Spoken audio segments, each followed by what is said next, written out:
Assalamu alaikum wa rahmatullahi ta'ala wa barakatuhu. Wannan shine episode na 5 cikin jerin bayanan da muke gabatarwa dangane da siyasar duniya wadda muka yi masa lakani da maji magani. Kuma mu sani cewa wannan shine episode na ƙarshe cikin wannan zagaye wato season 1, wanda kuma insha Allahu bisa shawarwarinku da za ku bayarwa dangane da masu sauraro, insha Allah za mu saka lokaci na wadda za a zo a ci gaba da episode a season 2 kenan, sannan shi ma za mu kasa shi zuwa episode kamar yadda muka yi alkawari muka gabatar da wannan kai. So shawari babban albishir kuma da na ce zan kawo mana shine insha Allah za mu fara kawo muku tarihi dangane da abubuwan da ya shafi kasashen duniya da kuma irin yanayin gwagwarmaya da kuma harsunan da suke a kasashen duniya, har ma da wasu al'adu a cikin wannan channel mai suna Safara Hausa, karkashin jagorancin CEO kuma founder ɗinta Ismail Hussaini Alfultawi, wato ni kenan mai gabatarwa. Insha Allah waɗannan ayyukan za su fara zuwa mana ne a wannan wata da za mu shiga na November 2025 insha Allah. So kuma kamar yadda muka alkawari insha Allah a wannan za mu ɗan tsokaci dangane da abubuwan da muka tattauna a baya da kuma irin abubuwan da ya kamata a ce mun lura da shi, sannan kuma mun mai da hankali a kai. So daga cikin abubuwan da ya kamata a ce mun lura da shi kuma mun mai da hankali a kai shi ne, ita duniyar nan ba matabbata ba ce. Dole kamar yadda muka yi rayuwa a cikin wannan duniyan, akwai wata rayuwa da take a biye da ita. So kuma waccan rayuwar da za mu yi a gaba ɗin, ko shakka ba na yi tafi wannan rayuwar yawa fiye da mai tunanin dukkanin mai tunani, kuma imaninmu ya tabbatar da haka. Sannan kuma yanayin yadda rayuwa take juyawa ita ma ta tabbatar da haka, kasantuwar shi ɗan adam gabaki ɗayansa Allah ya halicce shi ne akan ƙaddara, kuma ƙaddara ita ta kawo mu wannan duniya. Ƙaddara ita take jujjuya rayuwarmu zuwa ga nasara ko akasin haka. Abinda muke fata a kai kullum shine Allah ka sa rayuwarmu, ƙaddararmu kyakkyawa ta bi mu har zuwa rayuwar da za mu yi a baya. Allah ya kauda mu akan mummunan ƙaddaran da za ta sa mu juya baya akan gaskiya, ko kuma wahalar duniya ta sa mu juya baya akan gaskiyar da muke tafi da rayuwarmu a kai. Allah kuma ya mana jagoranci akan wannan abubuwan da muke, ya ƙara wanke mana zuciyarmu zuwa ga san gaskiya da kuma bin gaskiya da kuma taimakon gaskiya, sannan kuma da kira akan gaskiya da kuma tabbatar da gaskiya ta hanyar da gaskiya za ta samu nasara, sannan kuma ubangijin da ya yi gaskiya ya taimake mu bisa zuwa ga cimma nasara kyakkyawa har ga samun tagomashin duniya da lahira. Allah kuma ya taimake mu da iyawansa ya yi mana jagoranci. Kamar yadda muka sani, muna bayani ne dangane da irin zaluncin da mutanen da suke ƙoƙarin mulkan duniya ko suke fatan mulkan duniya suke yi, da kuma irin ta'addanci da suke kawowa wa ƙasashen da suke ganin za su ba su tseko ko kuma za su ba su cikas wajen gudanar da zaluncinsu. Sannan mun ba da misalai akan wasu mutane da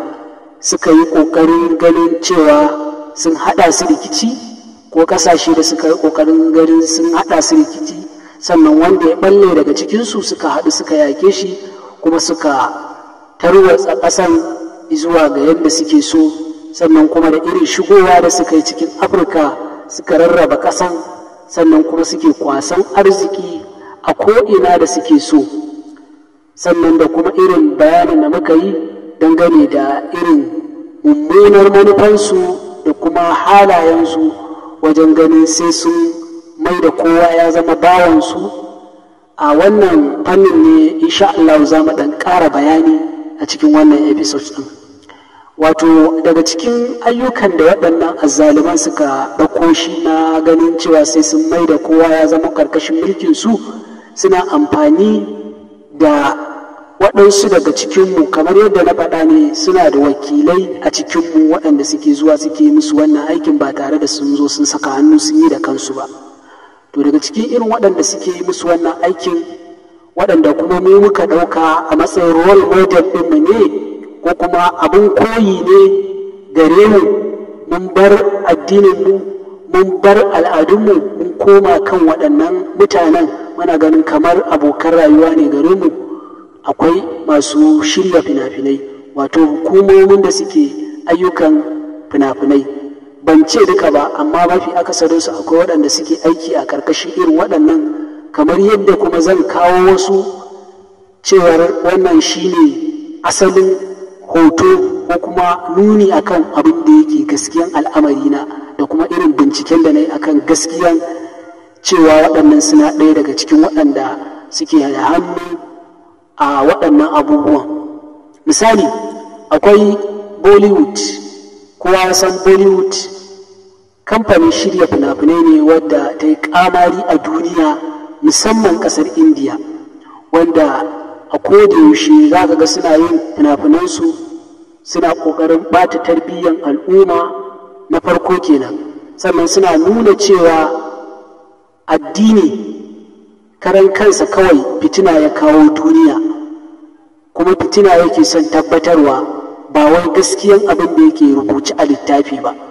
Da wannan suka yi ƙoƙari suka gurɓata tunanin wasu, har wasu suke ganin cewa zamowa mai addini shine babban matsala a rayuwa, saɓanin watsi da addini. Wannan kuma ya samo asali ne ta yadda suke tunanin cewa matukar addini yana motsi a bayan ƙasa, to ba za su taɓa samun damar su ta wannan zalincin na cimma muradin samun shugabancin duniya gabaki ɗaya ta zamto ƙarƙashinsu ba. Shi ne suka fitar da wannan tsari na yaƙar addini da hannunsu, sannan da kuma yaƙar addini a tunanin mutane, sannan kuma da yaƙar addini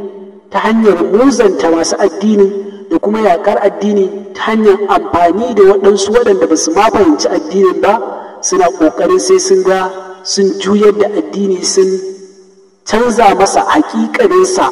zuwa ga wani abin da sai suke ganin zai sa su cimma muradansu na son zuciya da kuma zalunci da kuma ta'addancinsu. So wannan ƙungiya ko in ce hukumar tace fina-finai ta Bollywood ta yi ayyuka mabambanta wajen nuna ma mutane illa da addini yake da shi, ba tare da kuma wannan addini yana da illa ba. Zalunci ne irin nasu, shiri ne na masu son mulkan duniya, sannan kuma mummunar manufa ne ta a wargaza tunanin mutane da kuma ɓata musu lokaci, sannan a kuma janye hankalinsu ta wajen ganin cewa mai da hankali da suka yi akan abubuwan da ya shafi rayuwarsu, in an shirya waɗannan fina-finan aka sanya musu,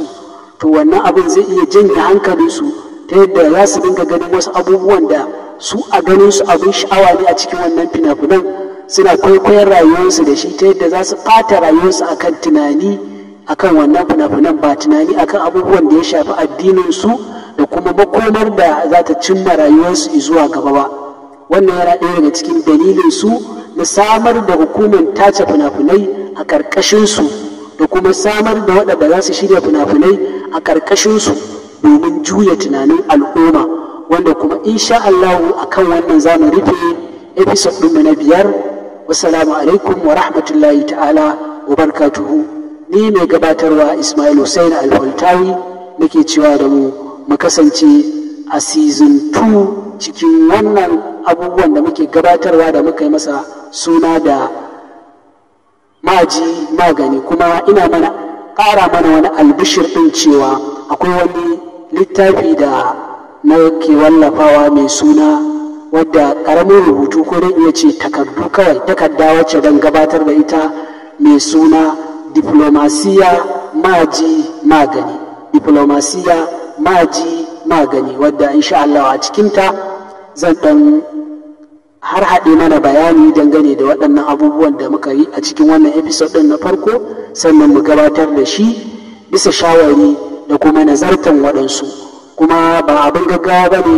ai mana haƙuri, insha Allah za mu sanya waɗannan littattafai, amma wanda yake son ƙarin bayani ko kuma wanda yake ganin akwai wasu shawarwarin da zai bamu zai iya tuntuɓar mu a